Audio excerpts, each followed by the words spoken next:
오늘 말씀의 제목은 새하늘과 새 땅의 사람들, 이렇게 제목으로 삼겠습니다. 새하늘과 새 땅의 사람들입니다. 우리 성도님들께서는 이제 머지않아 이 세상 종말이 오면 우리 하나님께서 이렇게 새로 지으신 새하늘과 새 땅에서 영원히 행복하게 살 것이라고 다들 믿고 계시죠. 이제 하나님께서 이렇게 새롭게 창조하실 새하늘과 새 땅은 주님께서 정보를 주시지 않기 때문에, 그래서 우리가 상상할 수도 없는 가장 완벽한 그리고 가장 아름다운 공간일 것이라고 우리가 그렇게 생각은 하고 있습니다. 그래서 우리 신앙의 결론이 여기다. 그리고 우리가 거기에 소망을 갖고 있죠.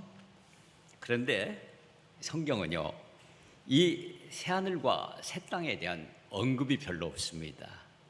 4번 나오는데 이사야서에서 65장과 66장, 그리고 베드로후서 3장 13절, 그리고 요한계시록 21장 4절 이렇게 나옵니다.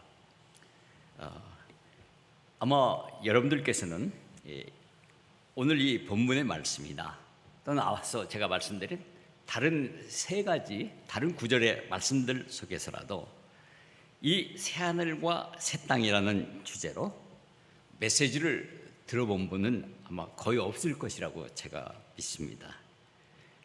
제가 이 부평교회에서 주일 설교를 1000번이 넘게 했지만 저는 이 제목으로 단 한 번도 설교한 적이 없습니다. 사실 오늘 이 말씀의 그 부탁을 받았을 때 이번에는 그날 해당되는 그날에 매일 성경 말씀을 전해야지 이렇게 마음으로 정하고 나서 제가 이 말씀을 준비하고 연구하면서 만만치 않았습니다. 이 이사야서는 사람들은 구약 성경에서 로마서다 이렇게 부르기도 하고, 또 이사야서가 66장으로 구성되는 것 자체를 통해서 이사야서는 신구약 성경을 압축한 그러한 그 내용을 담고 있다. 그래서 굉장히 높은 그 평가와 비중을 가지고 있습니다. 그리고 오늘 본문은 사실 이 이사야서 66장 정말 길죠. 개인이 쓴 그 성경 말씀에서는 제일 길잖아요. 그런데 이 결론 부분입니다. 결론 부분에서 65장에서 66장에서 이렇게 새하늘과 새 땅을 말씀하고 계시는데, 왜 이렇게 그 수많은 하나님의 사람들이 새하늘과 새 땅에 대한 메시지를 이렇게 피하고 있는가 하는 것입니다. 오늘 여러분들께서도 읽어보시면 알겠지만 본문의 앞뒤를 조화를 시키기가 참 어렵습니다. 오늘 아침에도 어떤 성도님이 도대체 이게 무슨 내용인지 이렇게 문의하는 제가 전화를 받았는데요. 여러분들이 27절을 보시면 보라 내가 새하늘과 새 땅을 창조하리니, 이 말씀만 들으면 우리가 얼마나 설레는 말씀이죠. 벅차죠. 그리고 나서 18절에 말씀하시기를 내가 창조한 것으로 말미암아, 그러면서 저희들에게 명령을 내리시기를 뭐라고 명령하셨죠? 영원히 기뻐하며 즐거워하라 이렇게 말씀하고 계십니다. 그러니까 우리가 당연히 이거 대단한 창조가 기다리고 있구나, 그래서 관심을 집중시킬 수밖에 없는데, 그러면 하나님께서 말씀하시는 새하늘과 새 땅에서 핵심적으로 창조하는 것들은 뭐냐 하는 것입니다. 그것이 바로 19절에 읽어보니까 그것은 뭐라고 말씀하시는 거 아니? 예루살렘이라고 말씀하시고 또 그 백성이라고 말씀을 하셔요. 또 19절이죠. 18절에 그렇게 말씀하셨고 19절에도 똑같은 말씀을 반복하세요. 그런데 19절에서는 그 백성을 나의 백성이라고 바꿔 부르신 것만 차이가 나죠. 이 결론은 뭐냐면 예루살렘과 예루살렘 안에 사는 백성을 가장 중점적으로 여기에다가 말씀하고 계신단 말이죠. 그러면서 아버지 하나님께서 말씀하시기를 지금 그 18절에 있는 것처럼 그 예루살렘 성을 바로 막 기쁨이 가득한 성으로, 그리고 그 성에 거하는 백성을 기쁨을 넘치게 누리는 백성으로 창조하시겠다는 것을 밝히시는 거예요. 우리가 이제 창세기 1장에서 맨 처음 하나님이 창조하실 때에는 하늘, 바다 또는 식물, 동물들 이렇게 날마다 그날분의 아이템으로 창조를 하시면서 그날 저녁에 매듭을 지을 때는 보시기가 좋았더라, 이렇게 아주 담담하게 말씀을 하셨지만, 지금 여기 새 하늘과 새 땅을 말씀하실 때는 뭐라고 말씀하시냐면 내가 막 적극적으로 내가 기쁨을 이기지 못하는 마음을 표현하고 있단 말이죠. 그래서 지금 사실 이 내가 창조한다고 하는 이 말씀은 사실은 진행형입니다. 그래서 하나님께서 이렇게 막 내가 이 예루살렘을 즐거워하고 그 백성을 내가 기뻐하리라고 하는 이 벅찬 아버지의 심정을 아주 여과 없이 드러내고 계시는 거예요. 그래서 하나님께서 말이죠, 도대체 이 예루살렘과 예루살렘 백성을 위해서는 또 얼마나 많은 장치를 이렇게 창조하실까, 우리가 기대를 걸고 뚜껑을 열어보니까 19절에서부터 이 23절까지 여러분들 깜짝 놀라실 거예요. 그 19절에 보면 우는 소리와 부르짖는 소리는 들리지 않는다, 이제 고통이 사라진다는 거죠.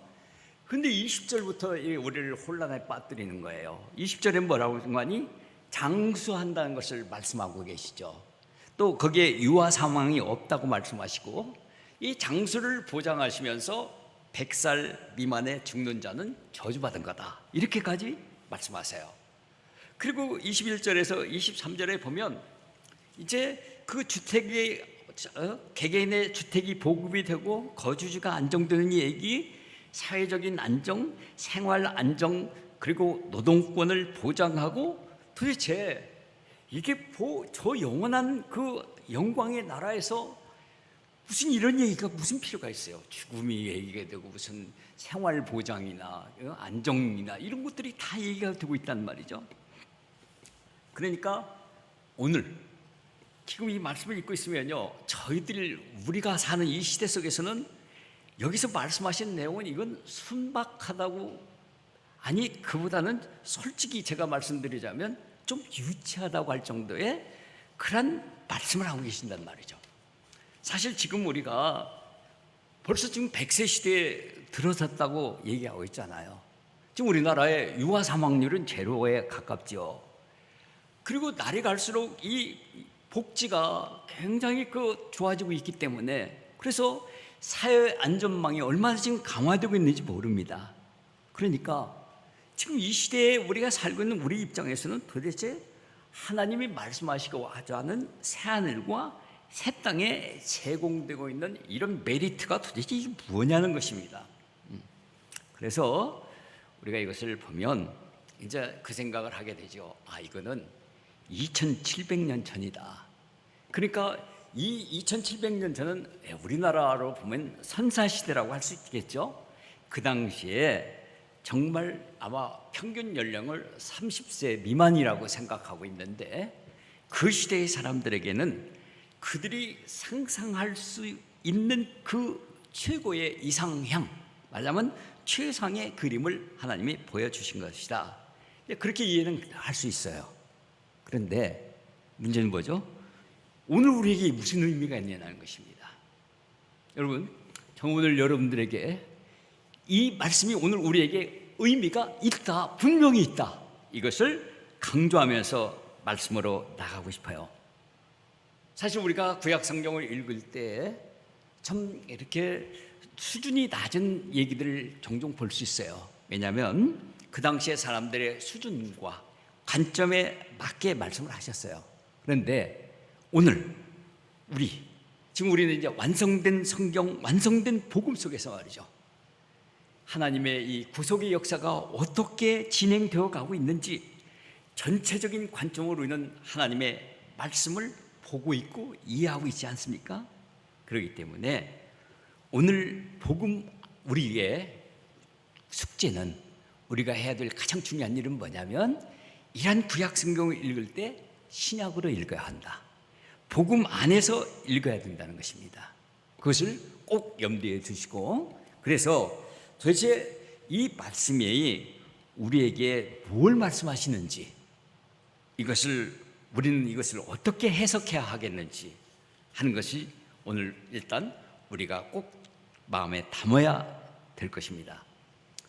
우리가 이제 이 정근에 들어와서 이사야서를 쭉 40장부터 쭉 읽어왔죠. 사실 이 신약 시대에 우리들에게 있어서 이 이사야서의 내용은 너무너무 놀랍습니다. 이 40장에서 이 마지막 장까지 여기에 등장하는 여호와의 종이 나옵니다.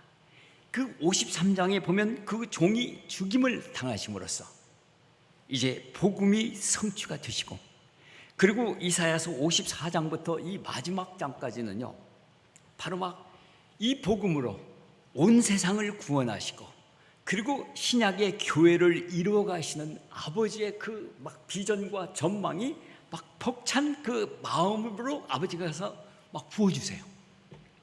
이제 우리가 이런 것을 이제 깨달을 때마다 정말 우리도 그때 이렇게 아버지께서는 이미 구속사 전체에 그런 그 계획을 갖고 계셨을 뿐 아니라 그걸 그냥 담고 계시지 못하고 이렇게 노출시켰구나. 그래서 막 우리 마음에 감동이 되고 참 감격이 되죠. 그러니까 사실은 이 내용이 말이죠, 오늘 아까 읽은 것처럼 여기 20절, 21절, 이 23절까지 이 내용은 성경학자들에게 있어서 여기는 아주 지뢰밭이에요. 그래서 수없이 많은 성경학자들이 여기서 다 의견이 제각각입니다. 그러나 모든 것들이 다 제각각이지만 세월이 지나가면서 우리가 모아지는 하나의 가장 중요한 결론은 뭐냐? 지금 하나님이 말씀하시고자 하는 새하늘과 새 땅은 교회를 가리키고 있다는 것입니다. 여러분, 지금 우리 하나님께서 말씀하시고 있는 이 내용은 이 시대의 하나님 나라, 그래서 하나님 나라의 모형인 이 교회를 이루면서 최종적으로 완성되는 그 나라를 향해서 진행되고 있는 교회를 그려주고 있다 하는 것입니다. 자, 여기서 이렇게 우리의 마음속에 이 부분을 다시 한번 이렇게 새겨드리고, 그 다음에 이제 하나님께서 창조하시는 이 새하늘과 새 땅에서 정말 하나님께서 기쁨을 이기지 못하시고 우리에게도 그 18절에 막 영원히 기뻐하며 즐거워하라고 그렇게 당부하시는 것이 뭡니까? 진짜 중요한 게 뭘까요? 그것은 이미 아까도 봤듯이 바로 예루살렘과 하나님 백성이다 말이죠. 이것을 오늘의 용어로 바꾸면 교회와 성도라는 겁니다.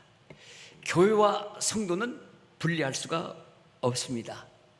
그렇다면 성도는 누구냐? 성도는 십자가의 복음으로 죄 문제가 완전히 해결된 사람들입니다. 그러면 성도들의 죄는 얼만큼 완전하게 해결되었다는 것입니까? 여러분들이 그 17절 후반을 보시면 나와 있죠.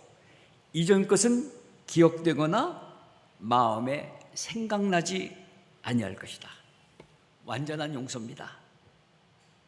여러분, 이전 것은 기억되거나 생각나지 않는다.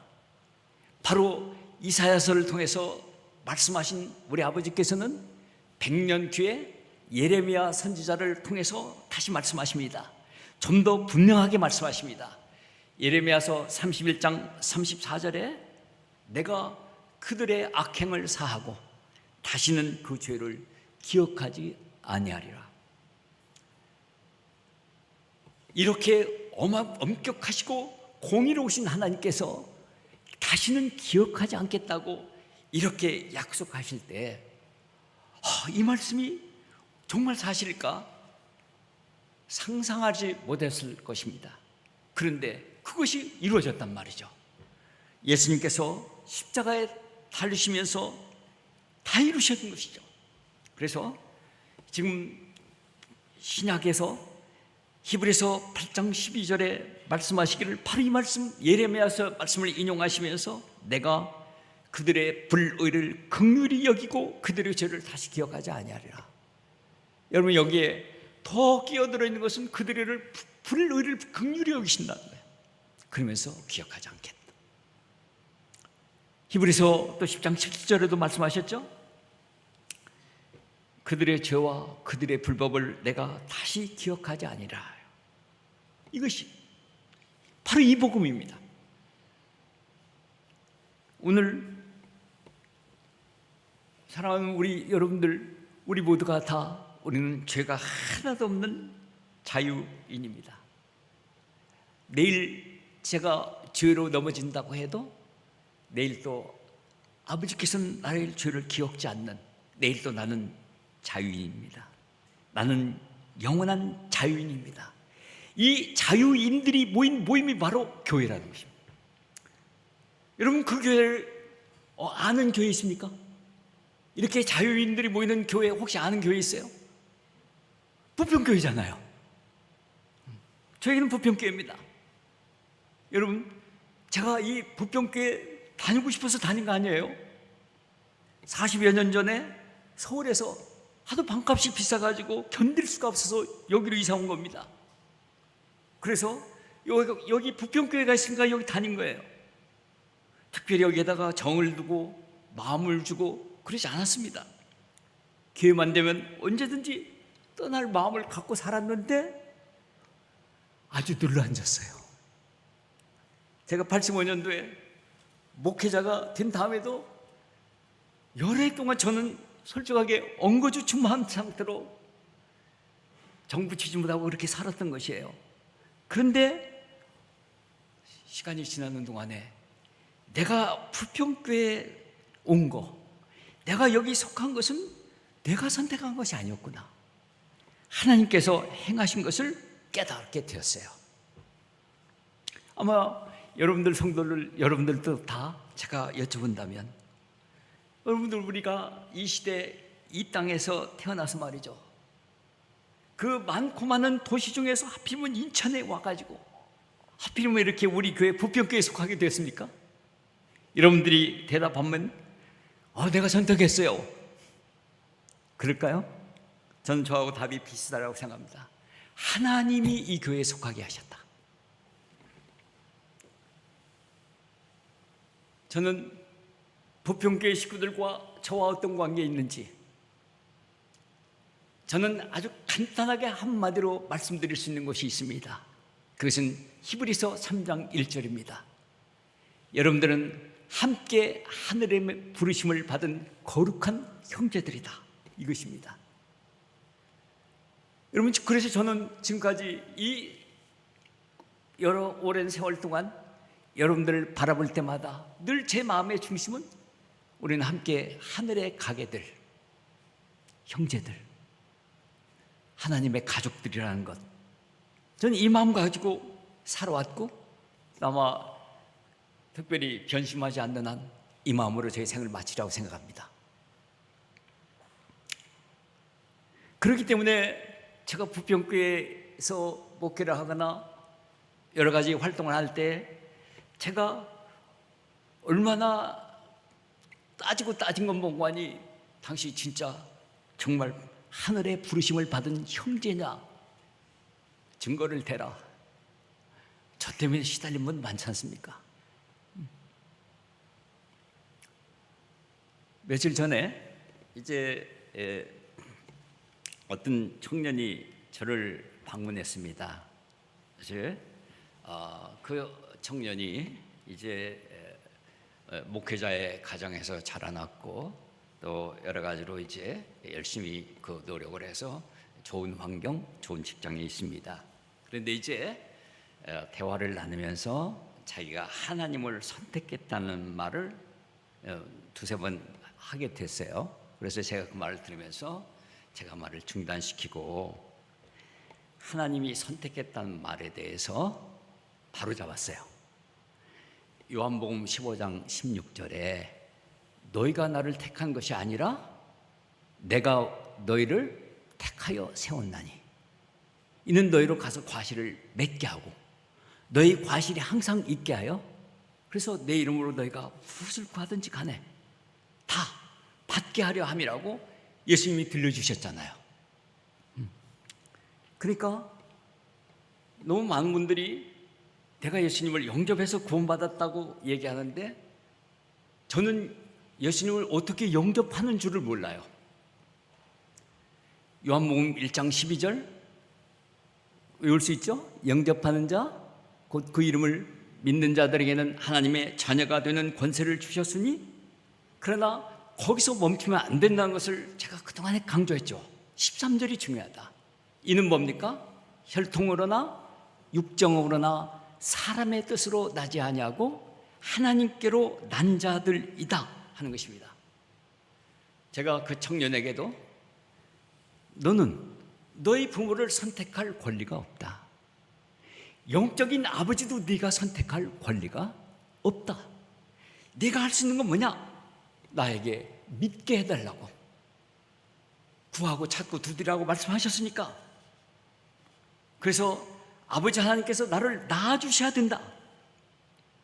그래서 내 마음에서 아버지를 막 우러나는 마음으로 아버지 하나님을 부르는 그 확신, 다시 한번 말씀드리면 그 확신은 내가 그 확신을 스스로 결심해서 갖는 것이 아니라 그 아버지가 주셔야 된다. 이것을 이렇게 강조하고 이렇게 제가 보냈는데요. 여러분 정말 저는 여러분들을 이렇게 오늘 이렇게 모처럼 보면서 히브리서 3장 1절 말씀이 너무너무 실감이 나요. 여러분 한번 같이 생각나는 대로 보죠. 우리가 함께 하늘의 부르심을 입은 거룩한 형제들이다 말이죠. 여러분들에게 우리 다시 한번 다짐하고 지나갑시다. 여러분 우리가 보편교회에 속한 것이 내가 선택한 것이냐 아니냐 분명히 말씀하셨죠. 내가 여기에 속한 것은 아버지께서 나를 부르셨다. 이사야에서는 뭐라고 말씀하시지? 심으셨다. 그래서 이제 아버지 하나님께서 이제 저희들에게 말씀하시는 거예요. 내가 새하늘과 새 땅을 창조하는데 너희들을 다시 한번 아까 18절에 그분 있죠? 18절 앞부분만 우리 같이 읽어볼까요? 너희는 내가 창조하는 것으로 말미암아 영원히 기뻐하며 즐거워할지니라. 주님 이렇게 말씀하셨단 말이죠. 뭘 영원히 기뻐하며 즐거워하라고요? 그 창조하신 건 뭐죠? 예루살렘과 백성이다 말이죠. 19절에 아버지는 뭐라고 하셨죠? 아버지 하나님도 기쁨을 이기지 못하시는 대상이 뭡니까? 19절에 있는 것처럼 예루살렘을 즐거워하고 또 뭐죠? 나의 백성을 기뻐하리니. 그렇습니다. 그렇다면 이제 저는 오늘 이 말씀을 읽으면서 저는 많은 교회들이 있죠. 그러나 다른 교회들에게도 해당이 되겠지만 여기 아버지께서 기쁨을 이기지 못하여 하시고 우리에게 영원토록 즐거워하며 기뻐하라고 하는 예루살렘과 그 백성을 저는 부평교회라고 말씀드리고 싶습니다. 여러분 동의하세요? 네. 여러분 아까도 말씀드렸지만 이 20절에서 23절에 이 나타나고 있는 내용들 저는 저의 실력으로는 설명할 길이 없어요. 어떤 사람은 뭐 천년왕국 때 있을 거다, 어떤 사람은 무엇할 때 있을 거다, 전 설명할 길이 없습니다. 그러나 이제 교회라는 관점에서 우리 하나님께서 우리에게 교회가 뭔지, 도대체 하나님 나라가 뭔지, 이 교회를 어떻게 사랑할 것인지에 대해서 주신 말씀들은 성경책에 가득 차 있어요. 차고 넘치고 있지 않습니까? 그래서 정말 우리들이 교회가 나의 운명처럼 사랑하는 것.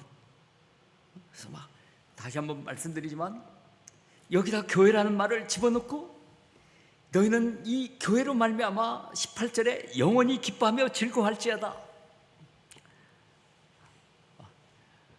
정말 이렇게 하고 싶어요. 나는 특별히 오늘 목자들만 이 자리에 있으니까 우리 다 통해요, 마음이.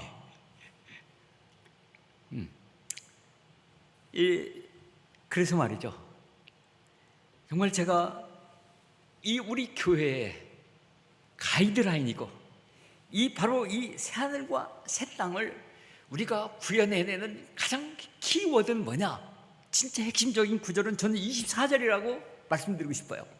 24절 우리 같이 한번 읽어볼까요? 그들이 부르기 전에 내가 응답하겠고 그들이 말을 마치기 전에 내가 들을 것이며. 솔직하게 제가 과거에 기도를 가르칠 때 이 말씀 많이 인용했어요. 좀 속되게 말하면 우려먹었죠. 정말 기도가 주님은 부르기 전에 응답하겠고 말을 마치기 전에 들을 것이다. 진짜 그런가요? 저는 이 말씀을 여러분들과 함께 현실화시키고 싶다. 정말 이 말씀을 같이 경험하고 싶다. 여러분 생각해 보세요. 누가 말이죠? 아니 아버지 하나님이 도대체 왜 내가 부르기 전에 응답을 하시는 겁니까? 여러분들이 누가 나한테 부르기도 전에 응답부터 한다는 대상이 누굽니까? 아마 오늘 아까 간증한 재은이일 거예요. 그죠? 정말 마음이 하나가 되지 않고서는, 마음이 통하지 않고서는 어떻게 부르기 전에 응답을 하겠어요? 또 말을 마치기 전에 다 들으신단 말이죠. 왜 말을 마치기 전에, 내가 지금 서론을 얘기하고 있는데 결론까지도 어떻게 다 알아들으세요? 물론 단소리 많이 하는 아내의 얘기는 되게 비슷해요. 그리고 시작하면 되게 결론까지 이해는 돼요. 그러나 여기 하나님께서 말씀하시는 건 뭐예요? 바로 이것은 바로 너와 나와 뜻이 같으니까, 한 뜻이니까. 그렇죠? 그래서 이 24절의 말씀이 뭘 얘기하냐면 이게 연합이라는 거예요. 아버지와 아들은 이게 진짜 사랑의 관계다 말이죠. 마음도 하나, 뜻도 하나.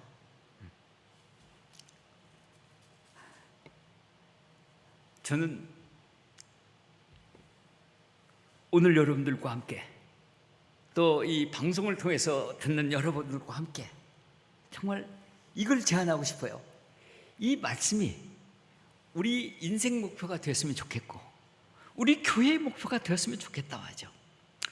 그래서 새하늘과 새 땅이 공간적으로는 부평이든 어디든지 간에 정말 현실화되는 이렇게 됐으면 정말 좋겠다, 이것입니다. 여러분, 그래서 이제 이 말씀은 기도잖아요.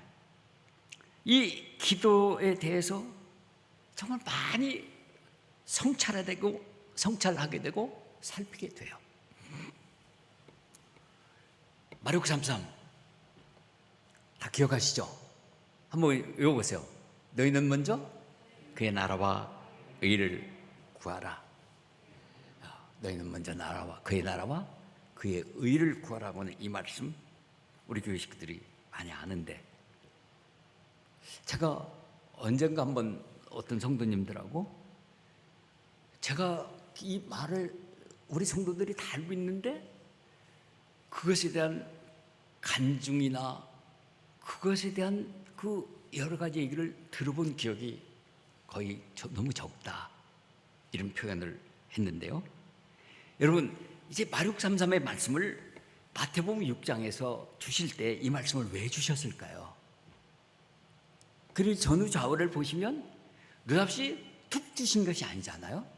사실은 거기서 예수님은 불신자들을 이방인이라고 말씀하셨는데, 이방인들이 골머리를 앓고 늘 불안에 떨고 염려하고 있는 것은 뭡니까? 의식주 문제예요.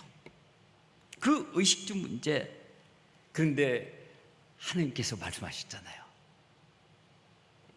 32절에 먼저 말씀하신 거니 너희 하늘 아버지께서 이 모든 것이 너에게 있어야 할 줄을 아신다고 말씀하시고 나서 너희는 먼저 그의 나라와 그의 의를 구하라고 말씀하신 거예요. 우리가 지금 우리 인생에서 여기에 다 걸려 있잖아요. 의식주 걸려 있는데 여기를 넘어가야 된다는 거예요. 이 염려와 불안을 맡기고, 그리고 그래서 마지막으로 말씀하실 때 내일은 내일이 알아서 할 거니까 내일에게 넘기고 너는 그날 하루만 족하다고 말씀하셨죠. 여러분, 이게 한 번만 말씀하신 게 아니에요. 이 마태복음 6장에서 이게 8절에도 또 같은 말씀을 하셨거든요. 이방인들이 중원금 열심히 기도하니까 그거 본받지 말라고 말씀하시면서 너희는 너에게 있어야 할 것을 하나님 내 아버지가 다 아신다고 우리들에게는 말씀해 주세요. 그러면서 6장 9절에서부터 주기도문을 가르쳐 주신 거예요. 그러니까 이제 오늘 우리들 자신이 한번 보면 지금 의식주 문제, 우리가 더 요약하면 먹고 사는 문제에 대해서 이걸 이방인들이, 불신자들이 구하는데 너희들이 왜 거기에 집중하냐? 아버지 아신다. 그러니까 너희들은 기도를 여기 집중해라. 그래서 이제 주님의 기도를 가르쳐 주셨죠. 그러니까 그 나라와 의란 말이죠. 그래서 저는 오늘 여러분들과 같이 정말 제가 제안하고 싶어요. 아주 현실적인 제안인데, 내가 기도를 10분 한다면 90%는 그의 나라와 의를 위해서 기도하고 10%만 의식주 문제에서 기도합시다 하는 것입니다. 좀 내용을 좀 바꿔보자. 여러분, 그의 나라와 의를 구한다는 것에 대해서 도대체 어떻게 하는 것이 그의 나라와 의를 구하는 기도일까?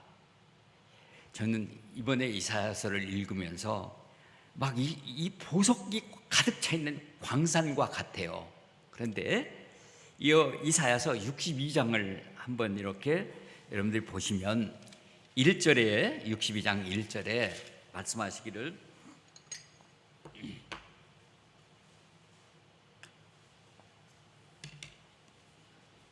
우리가 찾으신 분들은 같이 읽어볼까요? 나는 시온의 의가 빛같이 예루살렘의 구원이 횃불같이 나타나도록 시온을 위하여 잠잠하지 아니하며 예루살렘을 위하여 쉬지 아니할 것인즉. 여러분, 여기서 시온과 예루살렘은 같은 장소예요. 그러면 시온과 예루살렘을 오늘 신약시대에서는 뭐라고 읽어야 된다고 그랬죠? 교회예요. 그래서 이 주제는 뭐냐면 교회가, 의가 빛같이, 교회의 구원이 횃불같이 나타나도록 잠잠하지 않고 쉬지 않고 기도하겠다. 누가 이 기도를 하겠다는 거예요? 이 기도를 하겠다는 이 주어는 예수님이에요. 여호와의 종으로 지금 이사야서에서 계속 소개되고 있는 기름 부음 받은 자, 메시아이신 예수께서 이렇게 기도하시겠다고 말씀하신 거예요. 그리고 놀라운 사실은, 그리고 나서 62장 6절에 말이죠, 또 말씀하시기를 예루살렘이여 내가 너의 성벽 위에 파수꾼을 세우고 그 다음에 그들로 하여금 주야로 계속 잠잠하지 않게 하였다. 여기 예수님은 기도의 동역자들을 세우시겠다. 그래서 그들이 똑같아요. 잠잠하지 않고 그리고 쉬지 말라고 말씀하셨죠. 그런데 그래서 여러분들에게 이제 제가 그러면 이제 정말 그 교회를 위해서 이렇게 쉬지 않고 기도하도록 세우신 파수꾼이 누구냐? 여러분들 누구를 지목하시겠어요? 정말 저는 이 손가락이 목사님이나 장로님으로 가지 말고 이 손가락에 각각 자기에게로 와야 된다. 이걸 말씀드리고 싶어요. 주님이 정말 시온의 의가, 예루살렘의 구원이 횃불처럼 빛나도록 기도하라고 하신 그 동역자들이 누구냐? 여러분 한번 그냥 주님 앞에 그래도 저예요 라고 한번 말씀드려볼 수 있겠어요? 접니다. 한번 말씀해 보세요. 예, 동의하지 않으면 안 하셔도 돼요. 그러니까 예수님이 이렇게 우리를 세우셨는데, 근데 그때 그 기도의 내용이 너무 신기해요. 여기 62장 6절에 뭐라고 기도하라고 그런 거 아니? 뭐라고 하라고 했죠? 여호와를 기억하게 하신다고 그랬어요. 너무 놀랍지 않습니까? 아까 우리가 읽은 지금 65장 17절에서는 우리의 죄, 우리의 허물 기억지 아니하셔요. 그래서 우리가 동달아서 말씀까지도 기억지 않는 경우가 있죠. 그런데 여기서 주님은 그것을 아마 그걸 딱 아시고 그랬는 것 같아요. 말씀을 기억해라. 말씀 가지고 하나님 앞에 계속 따지고 들어라. 말씀 가지고 청구해라. 여호와를 기억하게 하시는 자들아. 여러분, 이것입니다. 여러분, 저는 우리 교회가 새하늘과 새 땅을 전망하도록 주시는 주님께서 우리에게 주시는 교회를 위한 가장 중요한 기도는 뭐냐면, 교회의 의로움과 교회의 구원이 횃불처럼 타오르야 되겠다.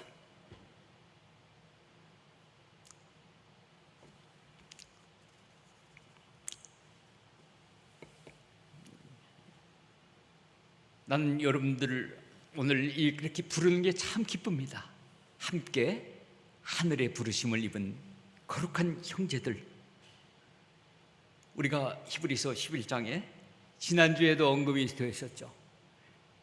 거기 13절에서 16절에 나온 것처럼 아브라함이나 사라나 이삭이나 이 야곱 같은 사람들, 그들은 본향을 찾는 자들이었어요. 그런데 그들이 찾는 본향은 어느 쪽 본향이었었죠? 그들이 찾는 본향은 바로 하나님께서 예비하신 하늘에 있는 본향을 찾았던 것입니다. 그래서 거기 말씀하시기를, 우리는 그 목적지가 하늘에 있는 본향이기 때문에 분명히 자기 입장을 밝혔어요. 그래서 그 땅에 계속 방황하면서도 우리는 이 땅에서 외국인입니다. 우리는 나그네입니다. 그렇게 살았어요. 그들은 거기서 이중국적을 취득하려고 애쓰지 않았어요. 정말 자기가 그렇게 힘들고 고달픈 상황 속에서 마음만 먹으면 언제든지 돌아갈 수 있어요. 왕복 티켓 다 있어요.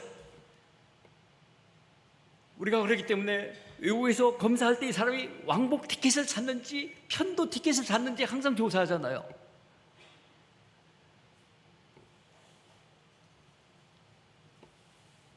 저는 아마 목자들도 제가 여러분들이 그 아픔을 제가 많이 이해합니다. 여러분들 지금까지 이렇게 주님 앞에서 살아오면서 정말 그렇게 사랑하는 여러 우리 식구들 가운데에서 어쩌면 이렇게 또다시 갈대우르로 돌아가려고 하는 사람들이 있는지 참 안타깝죠. 정말 이 돌아갈 티켓을 찢어버려야 되는데,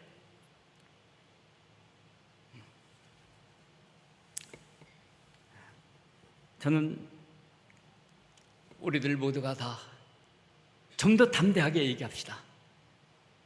우리는 이 땅에서 외국인이다, 나그네다. 우리의 가치관이 다르다. 나는 요한일서 5장 14절의 말씀, 우리가 주를 향하여 가진 바 담대한 것은 이것이니 곧 그의 뜻대로 무엇을 구하면 들으실 줄을 아미라. 막 우리가 담대함을 좀 가졌으면 좋겠습니다.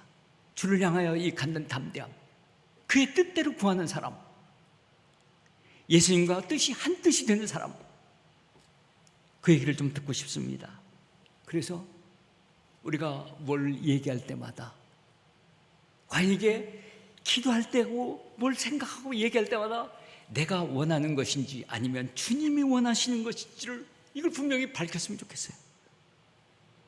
그래서 우리를 한 사람 한 사람이 새하늘과 새 땅을 정말 기뻐하고 즐거운 사람들은 하나님의 절대 주권 아래서 하나님의 뜻에 의해서만 움직여가는 사람이 되기를 바라요. 저는 새하늘과 새 땅이, 그 사람들은 다 아까도 말씀드렸지만 어떤 공간에 주님께서 아직 보내시지는 않았지만 내가 저 있는 상황 속에서 정말 이렇게 하나님을 진짜로 사랑하는 일에 마음을 쏟았으면 좋겠어요. 그래서 저도 그 기도를 정말 간절히 해요. 아버지 하나님을 알고 싶고 사랑하고 싶어요. 세상에 저 같은 인간에게 아버지 하나님을 알 뿐 아니라 사랑할 수 있는 기회를 주셨고 앞으로 몇 년이 될지 모르지만 사랑할 수 있는 날들을 주셨잖아요. 그래서 이렇게 막 이 새하늘과 새 땅이 가보진 않았어도 이 땅에서 아버지하고 마음이 통해서 내가 부르기 전에 아버지가 덜컥 응답하시고 내가 말을 마치기 전에 다 듣고 계시는 이 아버지와 나와의 사랑의 관계, 나는 우리 부평교회가 이렇게 되기를 바라고 사랑하는 목자 여러분들에게 이런 일들이 계속 일어나기를 바라요. 여러분들에게 위로가 넘치기를 바라고, 코로나 시대가 별거 아니에요. 정말 우리는 새하늘과 새 땅을 우리에게 제시하시고, 너희들 이 성경 구절도 무슨 뜻인지도 몰라서 얼마나 제가 고심한 줄 아세요? 다 안 가르쳐도 너무 다 하려고 할 것도 없고 그냥 성령 안에서 서로 사랑하며 살아. 날 사랑하면서 살아. 나하고 마음을 같이 해. 나하고 뜻을 같이 해. 여기에 대만 집중해. 그러면 새하늘과 새 땅의 실질이 무엇인지를 알 거야. 너희 교회가 구현해낼 거야. 나 이거 진짜 여러분들하고 같이 오늘 이 말씀을 나누고 싶었어요. 정말 제 마음에 기쁘고 감동이 됩니다.